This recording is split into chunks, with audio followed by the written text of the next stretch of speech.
Welcome to the Pitcher Podcast, where the conversation is free flow, everything is on the house, and all we ask for in return is for you to give us not to give us 1 star. I was gonna say to give us 5-star reviews. Oh, very good. Okay, re-say it. In return is for you to give us 5-star reviews. Very good. I'm Cody. Ian. And I'm Cody. And today, do you know what we're going to talk about today? We're going to be talking about MLMs. MLMs, pyramid schemes, multi-level marketing schemes, everything related to that. So stay tuned for our final pitch in the end. We have a we're going to convert all of you guys to customers. Humongous project coming, so we're very excited to get you guys on board using our promo code PitcherPodcast. PitcherPod 2020 for 20% off. But before we get into that, we're going to get into our culture corner, which this time we're going to be talking about food again. You want to start us off, Cody? No, you have to go first. I'm not. I'm actually not. I'm covering my mouth until you do. So we're just going to have a very quiet podcast. And that was the podcast, guys. Okay, fine. Instead of actual dishes or actual food, for this week, I'm going to be recommending some establishments that I've been to. Sorry for everyone who's not in Hong Kong. I guess when COVID gets better, you can come over here and maybe try it out on your own. But essentially, this weekend, I went to a couple of cool little places. I think I'm just going to pick one in particular. It's this bar called Koa, COA. For everyone in Hong Kong, that's in the central Sheung district, which is kind of not it's the place to be in Hong Kong. It's like Soho of Hong Kong. I mean, it is. It's called Soho. It's literally called Soho. But it's a very renowned bar in Hong Kong. It's top 50 best bars in the world. It's been winning that consecutively. And I was always curious. I was what does that even mean? What is a top 50 bar gonna consist of? And then I ordered my drink, and then Julia ordered her drink, and then her drink was probably the best drink I've ever had. Oh, really? In my entire life. What was it? It's this thing called coconut punch that's clarified. So essentially, they put a bunch of things, including coffee. There's coconut. There's a lot of different flavors. Yeah. And then they would drain it out of a cheesecloth, so only the pure essence comes out. And then first you smell it. The aromas are insane. There's really fresh coffee smells. There's also different hints or whatever, and then when you drink it, it's just 5 different flavors just hitting you. Cody's voice just broke again. But it's just 5 different flavors in your mouth, and it's just alternating, and you're just this is the wildest drink I've ever had. And it's not very strong in your face as well. It's every flavor is very subtle, but the fact that it's always changing, and the smokiness of it is just, all of it is just super good. It's a very sippable drink. Gotcha. What size is it? Is it a big thing or a small? It's kind of like those gin glasses. Yeah. And then they chuck a massive cube inside. Okay. And then a funny, not really that funny story, but then essentially I went with Julia, and then I think that experience was a good experience to show how small Hong Kong is. Because she essentially her boss's daughter. Okay. Her boss has a daughter. Yeah.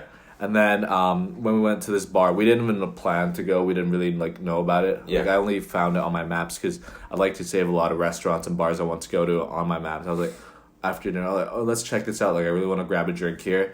And we go there, and then she sits down, and she's facing the bar, and she looks at this girl, and she's she looks very, very familiar. Yeah. Very, very familiar, and realizes it was actually her boss's daughter. Interesting. As a bartender? Yeah, I think so. Oh, wow. So how old?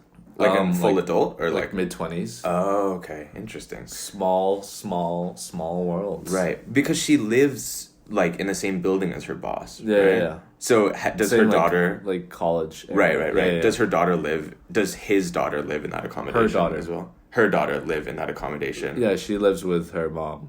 Oh, so it was the dean of students or whatever, right? Not the president. Okay, gotcha. So it was a good first-hand experience to show how small Hong Kong is. Did you guys say hi? Yeah. Okay. Nice. And I was at the table. I'm she better give us 3 shots. And she didn't end up giving it, just yet. And I was wow. And then in the end, right before we left, she's guys, you want to try out some mezcal? I'm yes. I'm like vigorously fist pumping on the table. Right, like, right. Thank God. Right. Because Koa is a tequila place, right? I think so, yeah. Yeah, that makes sense. They make their own tequila. It's super good, super Oh, good. interesting. Yeah, we tried to go that one night, but it was all completely full. It was absolutely packed. It was rammed. Yeah. But we have to go next time. I think it's like actually such a good like experience. Okay. Like your palate is just like going crazy. Yeah. And then my one was like more calm. Like it was this Paloma, and then they have like the drink itself is pretty good, but it's not as mind blowing compared to Juliet's one. But they have this thing called worm salt.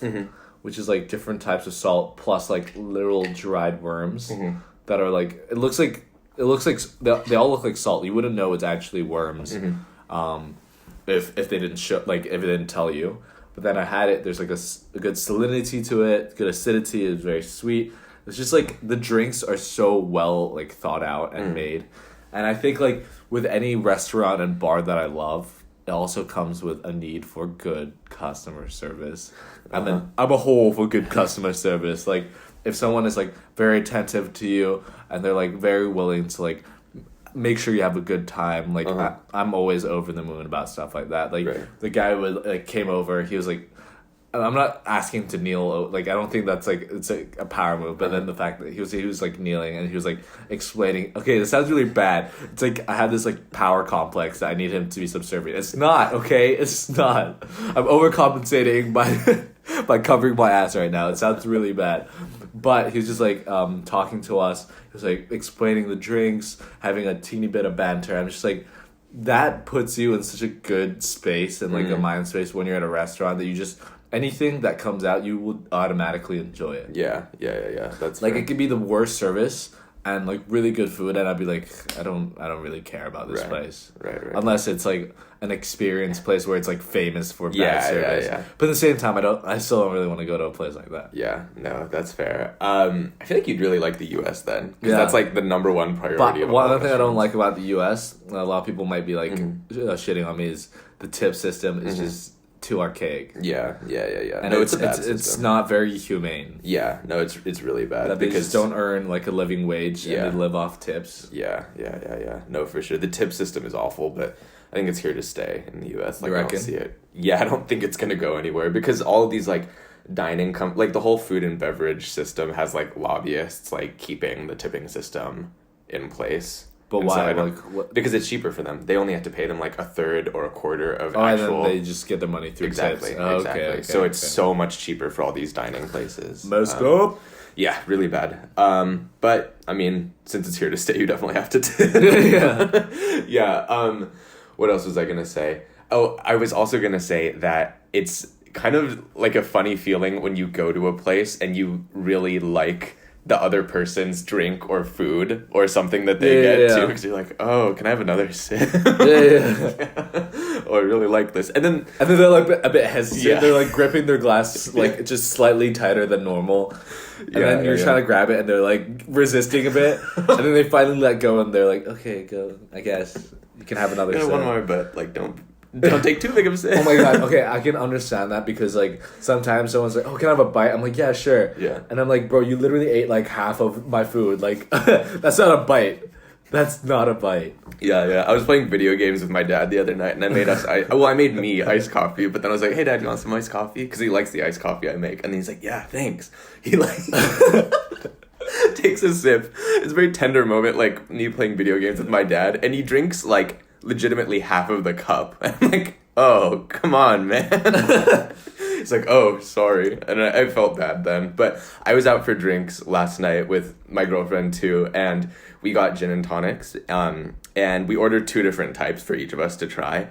And hers just was a lot better. But this deal, I've done it with you. It's where you get 1 gin and tonic and then the second one is a lot cheaper. So you can't switch up your second order, if that makes sense. So you're stuck with the first order. So then like halfway through the first one, I was like, oh, can I try a sip of yours? And then she's like, yeah. So I try it, and then hers is like so much better. She's like, which one do you prefer?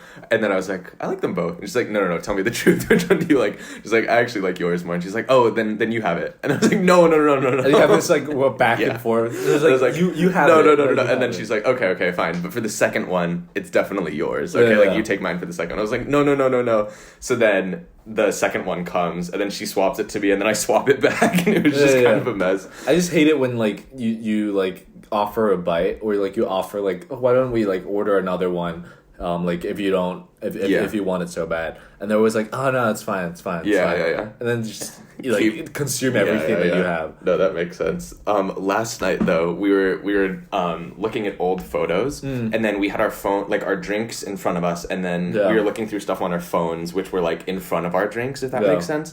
And she said something so funny, and I just started cracking up. And this is at like quite a nice establishment, and then I rear back, hit my drink. It goes on the table all over my me God, at what? this restaurant that you know where I'm talking about. Was it like, are you like over exaggerating, or was it like no? I spilled all over. I spilled 2/3 of the drink on my shirt and then on my pants. Luckily, my pants were like the material that's water resistant, so it just went onto the floor.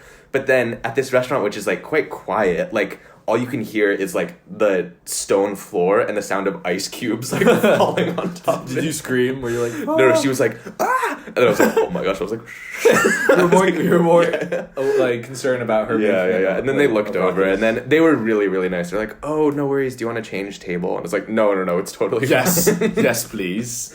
But I felt bad, and then I had to go to the bathroom after that. Yeah. But my shoes made like the wet sound, which is like such sound. Especially when you're eating at a nice place, like to be making a mess and then making like the squelchy sneakers. You gotta own up to it, man. You gotta own up to it, or you'll forever have the most awkward dining experience. Do a moonwalk to the bathroom with my weak.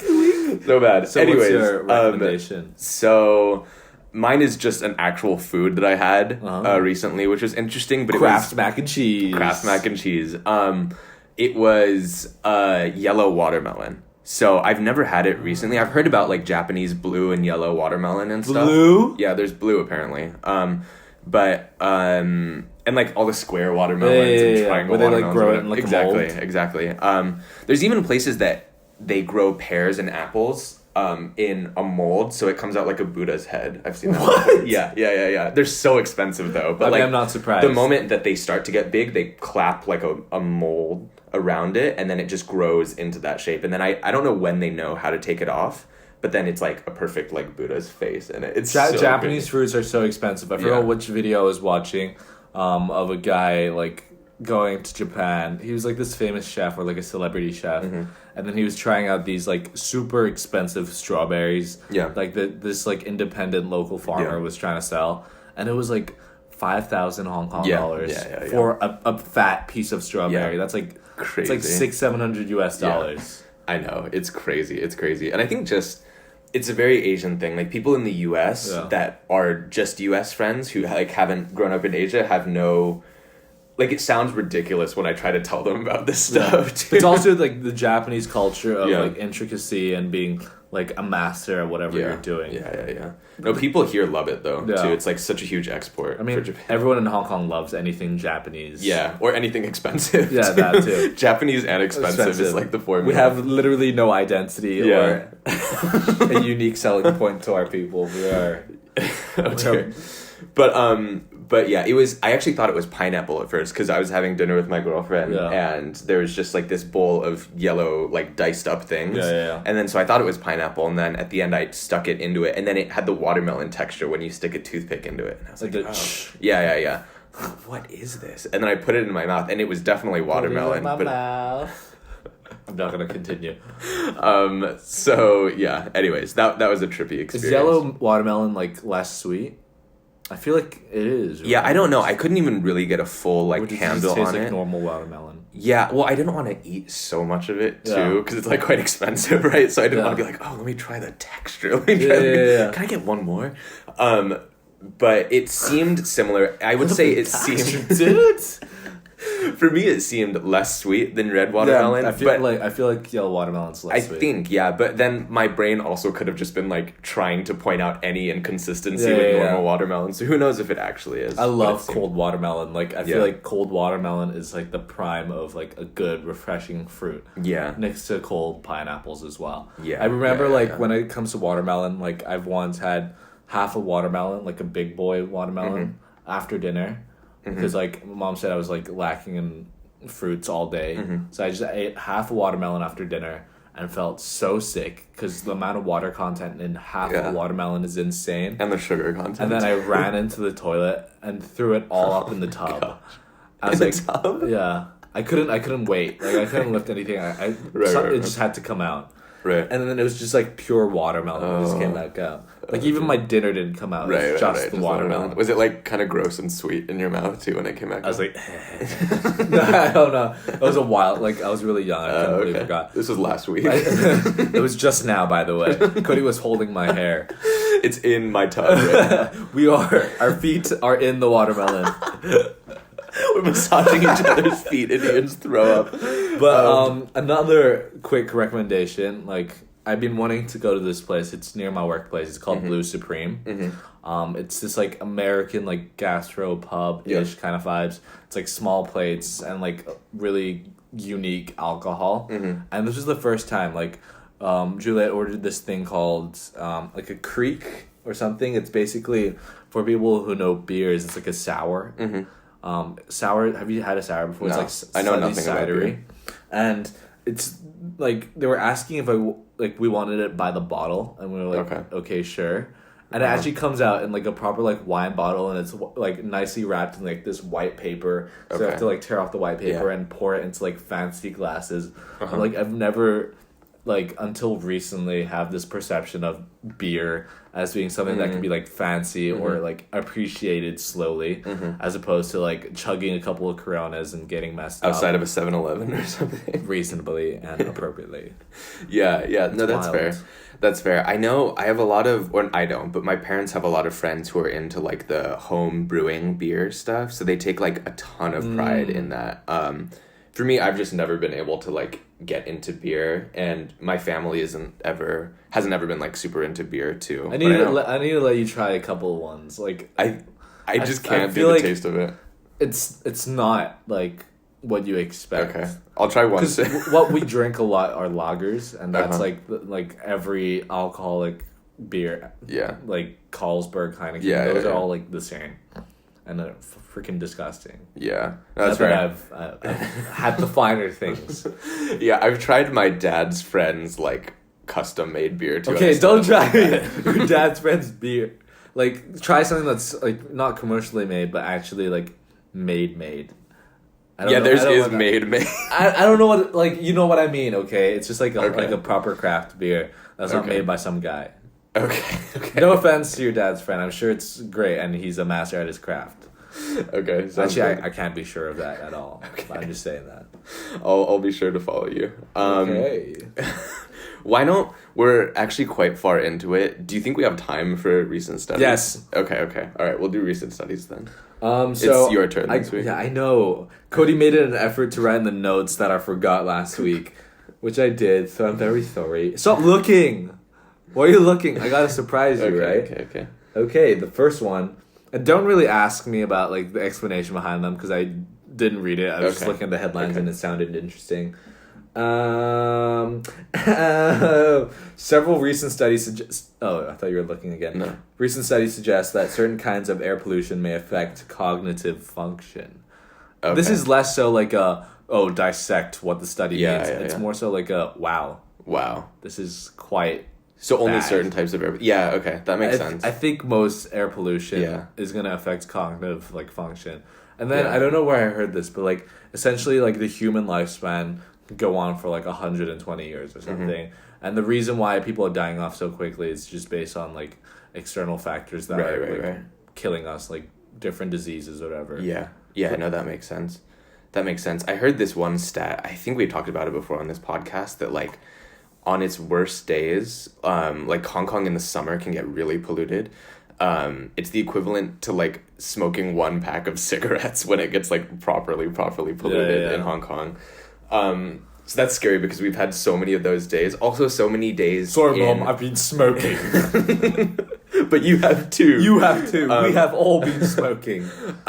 We've had days in high school where like after school activities and sports activities were canceled because of the pollution index. Yeah. Do you remember those days? No. Well, I had like rugby practice and stuff that Cody played rugby. Gosh, okay. That got called off because of like schools in Hong Kong having a system that once the air quality index goes above a certain point, like all outdoor things are canceled. Which makes sense. You don't want to be like breathing it all in. Yeah. But I mean, we were still breathing it in on the way home and stuff. I know, but it's more intense when you're exercising.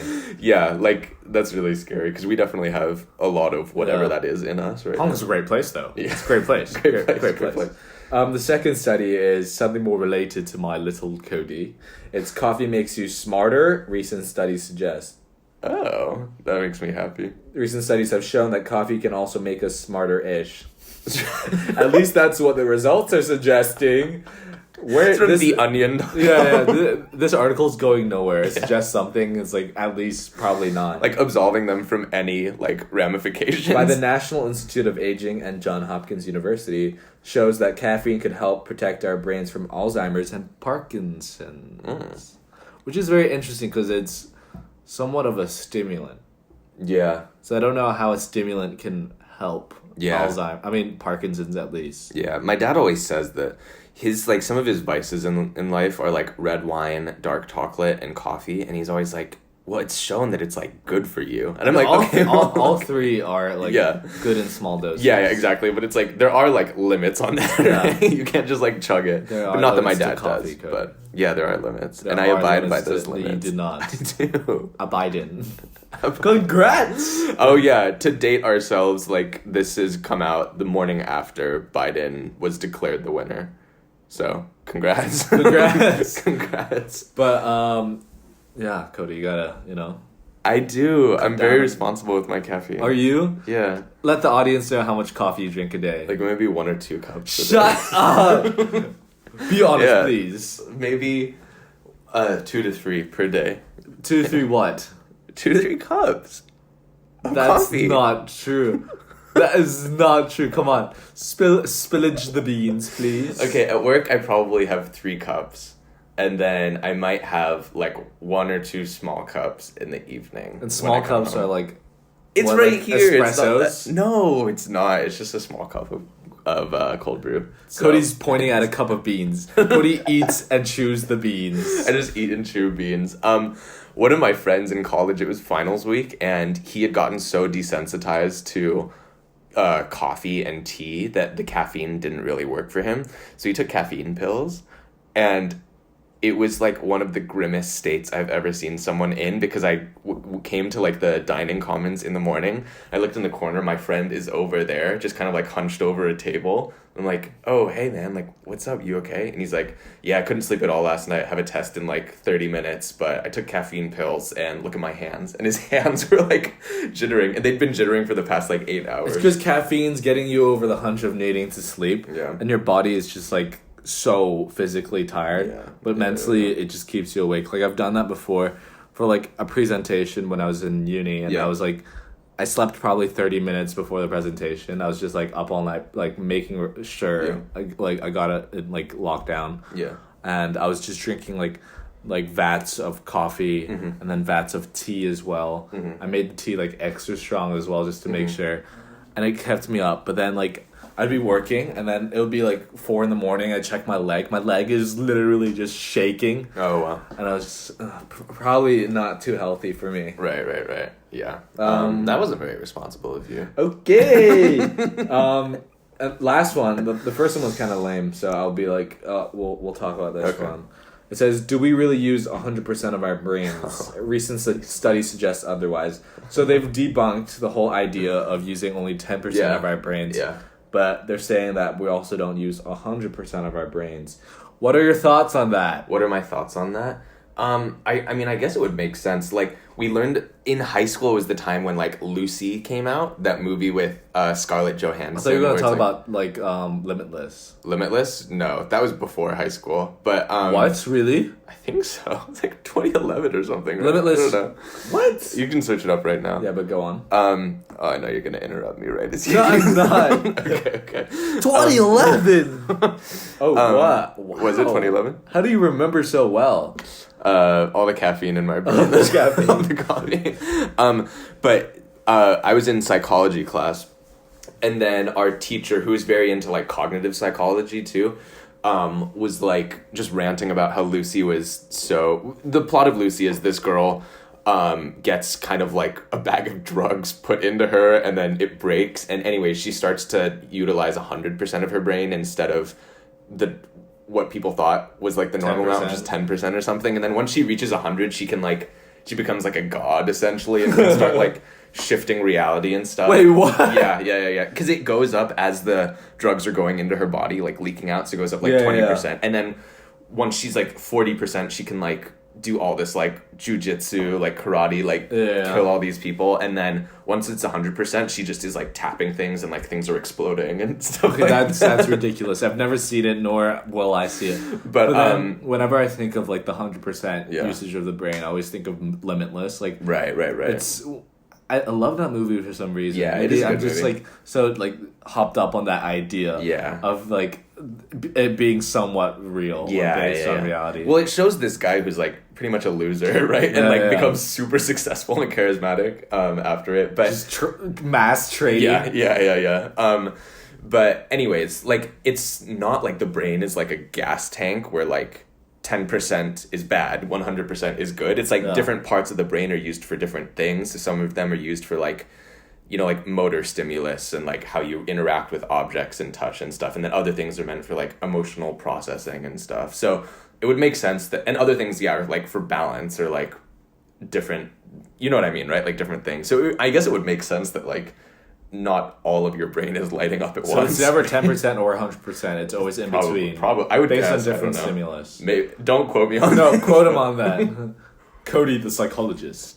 But I'm just trying to make sense of it. Whenever I think of percentages, it always reminds me of that stupid teacher that we had who kept talking about the battery charging. Yeah. The only teacher who like got really mad at you and me. Yeah, the one who never gave us like any slack. Yeah. We're so spoiled with choice that we're just like, this is not fair. Yeah. Okay, let's dive into our weekly catch up. Cody, start us off. I'll try to make this quick. Don't quick. We're almost 30 minutes into our podcast. Yeah, that's fine. So it was just a bit of a crazy week for me at work with this big thing that happened, and then also the U.S. elections, which were really, really big, and like how much that flip-flopped like before mail-in votes came, but that made it a bit crazy. So it was nice to have Saturday yesterday, and so I went with my girlfriend and we looked at some art galleries, and then we did a little picnic like by the water, and then we got drinks afterwards. So cute. So, yeah, it was so fun. Cute. It was fun. So cutesy. What about your week? I think this whole thing about the U.S. elections, it's like dominating everyone's lives. And I think the U.S. elections in itself is such a quintessential American thing.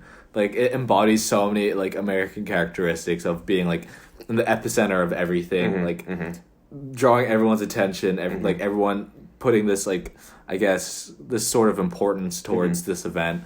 And then beyond that, like watching these live streams and seeing all the graphics and like all the people talking about it, it feels like the freaking World Cup. Yeah. It doesn't feel it doesn't feel like real life. Yeah. No, it's so addictive. It's somewhat dystopian, this idea of like treating it as it doesn't trivialize it, but it just it feels really weird. Yeah.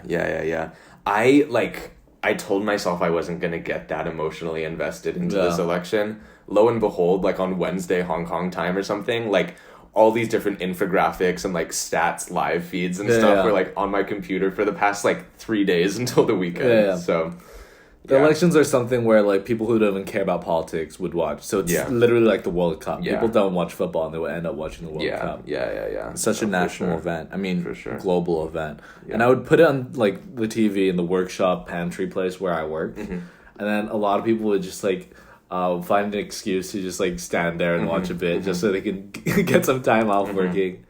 And then I'd like sometimes it will turn off and they're like, Ian, do you turn off the stream? I'm like, okay, I'll put it back on. Like, you guys really don't care. Right. And there aren't that many Americans where you work, right? Almost zero. There's one. Yeah. It's just like mixed. Yeah. No, that makes sense. Like, so many people in the office were on it, and then also a lot of people in my office made actual bets too, like proper bets, over like and under. Yeah. So they were updating with like the odds and stuff that these bet markets were currently writing their bets at. You know, you have like a gambling problem if you're betting on the goddamn U.S. election. So many people were. They're just betting on everything in like everyday life. It's like over and under. He opens the door. Now.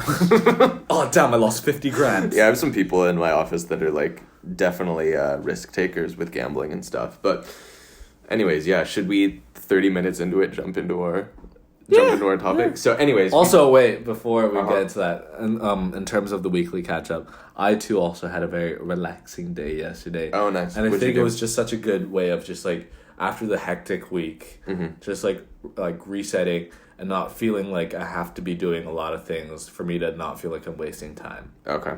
Very nice. Spend, like, a lot of time on the beach, just relax, naps, and stuff like that. But it was it was a good reset, a hard reset. Yeah, totally. I feel like when we work, it's, like, the weekends become so important, and I feel a lot of pressure now to like be proactively planning what I'm doing on my weekends, whereas in high school, like, I didn't plan my weekends at all. It was just like every day was a weekend.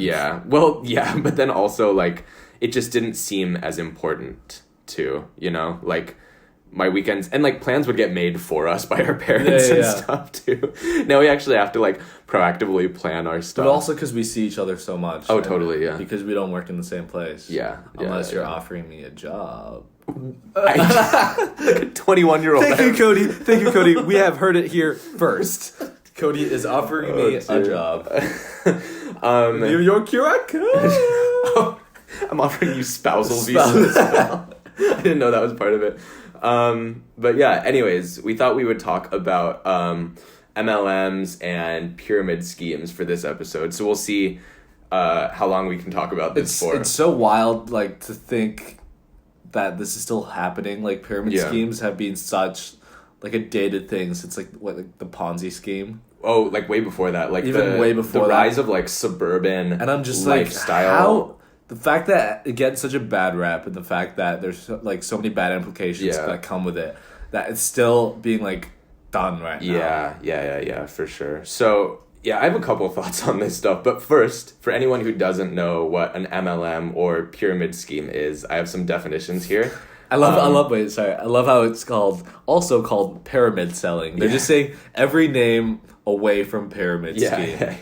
Yeah. So a multi-level marketing scheme, I guess, is a controversial marketing strategy for product sales or services where the revenue of the MLM company is derived from a non-salaried workforce selling the company's products or services, while the earnings of the participants are derived from a pyramid-shaped system. And so a subsection of MLM schemes are pyramid schemes, essentially, where pyramid schemes are just models that recruit members via a promise of payments or services for enrolling others into the scheme, rather than supplying investments or sale of products. It's just an eternal recruiting scheme that makes you like recruit a bunch of people for you to like qualify for something, and then you're essentially expanding this network or this system or this pyramid. Yeah. Right before that, when you were talking about like how I was talking about how like something so old and dated that it's like kind of messed up still is like relevant to this day. I was reading recently like a couple of investment banks are now actively selling managed synthetic CDOs again. And I'm just like, okay, essentially these are like products that essentially crashed the financial market back in 2008. And then like we religiously watched this movie called The Big Short, and they were talking about how like synthetic CDO is this thing, like crashed the market, and how like they're trying to get rid of it. At least like financial regulation, like regulatory bodies were trying to do it, and then in the very end of the movie, it was just saying like how banks still sell this product, but they just rename it. And then now just reading that they don't even rename it, and they just call it the same thing. I'm just like, wow. Yeah. It's literally a cycle. Yeah, Vicious cycle. I was reading an article the other day about how this Japanese rice farmer family deposited their money into this one bank for like a high yield savings account, but they didn't know that their money went into collateralized debt obligations on Hertz, the car manufacturer, which declared bankruptcy earlier this year. God. And this is like the bank that's looking after like Japanese agricultural workers, like the people who feed Japan and like aren't making a ton of money, but like have to watch their finances literally mess them up. And so they recouped much of the money after the market rebounded and stuff. But like if that didn't happen by chance, like these families who like put their hard-earned money into a savings account like could have lost everything. Yeah, that's so sad. But anyways, the thing with pyramid schemes is that like recruiting enough people quickly becomes like impossible, and so like most people aren't able to profit and actually lose money when they're recruited into it. Wait, how does that work essentially? Why, like, when's the point where you start losing money?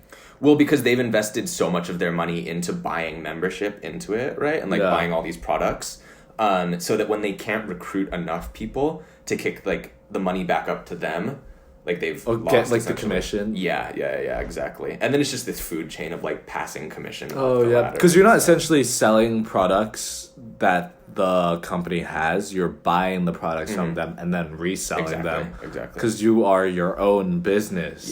Yeah. So You are your own business. Everybody. Oh gosh. So we know a few people in pyramid schemes. Sadly, we do. Or MLMs or whatever. I guess at us, because we'll just argue with you. But I was going to ask you, when you were you're talking to me or the audience? Obviously, like you, they can't respond to me right now. But I was gonna ask you, like, what do you think the attraction or allure of, or like just reasons that people get into pyramid schemes? I think it comes with a lot of like more taboo industries or taboo like ways of life. It's always about the accessibility to money. At a relatively fast like rate, like everyone who's working in these MLMs are always like, I'm working so hard, I'm like on this grind, but it is in a relative sense a very easy thing to do. There's really no challenge to it, and the fact that you see results quickly in the very, very short term is very, I guess, unrealistic. But they're just too like they're too distracted by the money aspect. And distracted by the fact that distracted also by like these success stories or like these people who just like tell them that this is something that you could do, and then they're just like romanticizing this idea, and then they essentially like it's this whole marketing scheme, and they're marketing to their own people and to other people, and that's how they keep you in the system. It's like, oh, like the better you go, like you're gonna be this person, you're gonna have this title, you're gonna have these things, such as a white goddamn Mercedes. And it's just like so ridiculous, because maybe someone is profiting out there, but maybe it's the guy who's starting the scheme. It's the company. Like a Ponzi, dude. Yeah. But like you don't realize that you're never gonna achieve that, because essentially in the pyramid scheme you don't like go up. You just stay there, and the pyramid gets bigger, so it seems like you're higher. But you've actually never left that same position. There's no climbing in it. Because people above you are always profiting from you. So it's kind of messed up. Like you're kind of like locked in, like mentally, and maybe even sometimes financially, because like you just like keep doing it, and you're like, like I have all this, like I have to sell it. Like you get way too deep into it for your own in too deep, like literally in too deep. Yeah. I think like what's especially rough about pyramid schemes and like MLMs now, for everyone, it's just like the ease of social marketing and like social media marketing and just reaching out to people. Like the people that we know on Instagram and stuff that are very into it, like it's aggressive, like very aggressive sales tactics. Like they story a lot, and then it's so hard to not see their stories, and then we also just like sometimes like watching their stories to make us like annoyed. You know? But then like when you're clicking through these stories, it's very easy to like hit one of their buttons, like tell me more. Oh my god, like one of those like quizzes. Yeah, exactly. So oftentimes I'll like, or not oftentimes, but I've hit one of these buttons before, and then they will like reach out to you super quick with this stuff, like this paragraph. Yeah, exactly. Like, hey, like it starts off with like how are you doing, and then baiting you in. Yeah, and then just like, how are you feeling? Like, I have some products that I really think could like blah blah blah. Sounds so scary. That's like a drug dealer. Yeah. So, anyways, it's just like so hard to not be inundated with like all of this stuff. And I have a list of like pyramid schemes that kind of like everyone knows about. And Ian and I were looking at part of this list beforehand, before we started recording. And there are actually some that are like very, very well known as like not pyramid schemes now. So one of them was the Body Shop, which just has like a ton of stores and stuff now. And then one of the other big ones that I knew about but had kind of forgotten about was Tupperware. Like Tupperware used to be one of the biggest like MLM schemes or whatever, and that was like the biggest rise of like what's known as like the suburban housewives who are like into these pyramid schemes and stuff. And then also Cutco, which is like a knife and like, what do you call it, utensil making company, was one of them. The sad thing about it is like people would see these somewhat success stories from MLMs, and they like see like they're doing it, they're able to legitimize themselves to a certain degree. Like we're basically the same. And it's just like it's really not the same, and it's like why risk it all? And I also feel like these companies are very predatory in their behavior and the way that they find people and they tell people to find people, because I guess like it gets really sad, but I feel like a lot of people who get into this are given this false sense of importance. Like it tends to be that like a lot of these companies like look for people who aren't actual influencers per se, but someone who are like not very okay, this sounds really shitty, I'm like shitting on them, but like lower on the spectrum in terms of like social media. And then they have like somewhat of a very minuscule following, and the fact that they think they can utilize their tiny platform to like do something bigger. It's just like they like the companies know what they're doing, and they know what type of people they're trying to find, and the fact that they prey on those people is just like it's fucked up. No, it is messed up. While you were in the toilet before this, I was reading this article.